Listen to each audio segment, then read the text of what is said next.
కూటమి ప్రభుత్వంలో చేపట్టిన కొన్ని చర్యలు ఆ ఎంపీకి ఇబ్బందికరంగా మారాయా? అందుకే నేరుగా ఆయన రంగంలోకి దిగారా అంటే అవుననే సమాధానం వస్తోందట.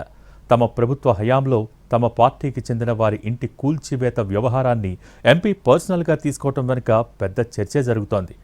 నేరుగా ఎంపీ రంగంలోకి దిగడంతో రాజకీయం హాట్గా మారింది. కూల్చివేతతో రాబోయే రోజుల్లో జరిగే డ్యామేజ్ను అంచనా వేసిన సదరు ఎంపీ ప్యాచప్ పనులు మొదలుపెట్టారా? ఇంతకీ ఎవరా ఎంపీ? డ్యామేజ్ కంట్రోల్ కారణాలపై జరుగుతున్న చర్చ ఏంటి? మచిలీపట్నంలో జనసేన పార్టీకి చెందిన కార్యకర్త శ్రీపతి వెంకటాచలం ఇంటి కూల్చివేత వ్యవహారం ఇప్పుడు కూటమిలో పొలిటికల్ రచ్చగా మారుతోంది. ఇక్కడ మచిలీపట్నం నుంచి ఎంపీగా జనసేన నుంచి బాలశౌరి గెలుపొందారు. పార్లమెంటు పరిధిలో అన్ని నియోజకవర్గాల్లో ఉన్న పార్టీ క్యాడర్తో టచ్లో ఉంటూ ఆయన తన పట్టు నిలుపుకుంటున్నారనే పేరుంది.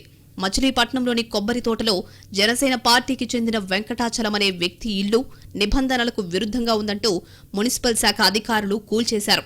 కాపు సామాజిక వర్గానికి చెందిన వెంకటాచలం ఎన్నికల సమయంలో కూటమి కోసం పనిచేయడంతో పాటు జనసేనకు సానుభూతి పరుడుగా ఉన్నారు.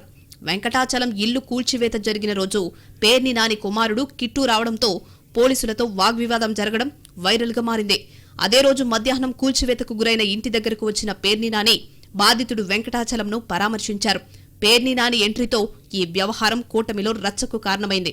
జనసేన పార్టీకి సంబంధించిన కార్యకర్త వెంకటాచలం ఇంటి కూల్చివేత ఘటనపై పేర్ని నాని స్పందించడంతో వ్యవహారం ముదిరింది. కాపు సామాజిక వర్గానికి చెందినవాడైనా నీకోసం పనిచేశాడు కదా, అయినా ఇలా చేశావు అంటూ మంత్రి కొల్లు రవీంద్రను టార్గెట్ చేస్తూ పేర్ని మాట్లాడడం కూటమిలో హాట్ డిస్కషన్స్ కు కారణమైంది. ఇదే సమయంలో స్థానిక జనసేన పార్టీ నేతలు కూడా ఇంటి కూల్చివేత వ్యవహారాన్ని అధిష్టానం దృష్టికి తీసుకెళ్లడంతో పాటు ఎంపీ బాలశౌరికి విన్నవించుకున్నారు. నిబంధనలకు విరుద్ధంగా ఉండడం వల్లే ఇంటి నిర్మాణాన్ని కూల్చేశారు అన్న మంత్రి కొల్లు రవీంద్ర మాటలు పుండు మీద కారం చల్లినట్లయింది. కొల్లు వ్యాఖ్యానాలతో జనసేన క్యాడర్ మరింతగా లోలోన రగిలిపోతోందని లోకల్గా చర్చ నడుస్తోంది. మరోవైపు మాజీ మంత్రి పేర్ని నాని ఎంట్రీ ఇవ్వడంతో ఎంపీ బాలశౌరి విషయాన్ని సీరియస్ గా తీసుకుని డ్యామేజ్ కంట్రోల్ కు రంగంలోకి దిగారని పొలిటికల్ వర్గాలు మాట్లాడుకుంటున్నాయి. జనసేన ఎంపీ అయుండి అదే పార్టీ నేత ఇంటిని మున్సిపల్ అధికారులు కూల్చేస్తున్నా ఎంపీ ఏం చేయలేకపోయారు అన్న అసంతృప్తి క్యాడర్లో కొంచెం రాజుకుంటోంది అన్న చర్చ స్థానికంగా వినిపించింది. అగ్గికి ఆజ్యం తోడైనట్లుగా ప్రతిపక్ష నేతలు లోకల్ గా దీన్నొక పొలిటికల్ అజెండాగా చేసుకోవడంతో ఎంపీ బాలశౌరి ఆలస్యంగానైనా స్పందించారు. మరింత లేటైతే క్యాడర్ కు నెగిటివ్ సంకేతాలు వెడతాయని భావించిన బాలశౌరి స్వయంగా వెళ్లి బాధితుడిని పరామర్శించారు. ఘాటు వ్యాఖ్యలు కూడా చేశారు. నిబంధనలకు విరుద్ధంగా నిర్మాణాలు జరిగిన అనేక ఇండ్లుండగా 40 లక్షలకు పైగా వెచ్చించి కట్టిన ఇంటిని అధికారులు కూల్చివేయడం అత్యుత్సాహంగా బాలశౌరి వ్యాఖ్యానించారు. మంత్రి కొల్లు రవీంద్రపై ఎలాంటి వ్యాఖ్యలు చేయనప్పటికీ అధికారుల తీరుపై మాత్రం ఆయన మండిపడ్డారు. బాలశౌరి రంగంలోకి దిగడం వెనుక కూడా ఆసక్తికర చర్చ జరుగుతోందట.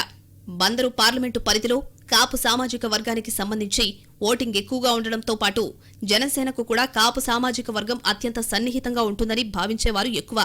అందుకే అదే పార్టీకి సంబంధించిన అదే సామాజిక వర్గానికి చెందిన వెంకటాచలం ఇంటి కూల్చివేత వ్యవహారం పార్టీపై ప్రభావం చూపిస్తుందని బాలశౌరి ముందుగానే గుర్తించి ఆ ప్రభావం తగ్గించేందుకు నేరుగా రంగంలోకి దిగారు. తానే ఆ ఇంటిని తిరిగి నిర్మిస్తాను అని హామీ కూడా ఇచ్చారు.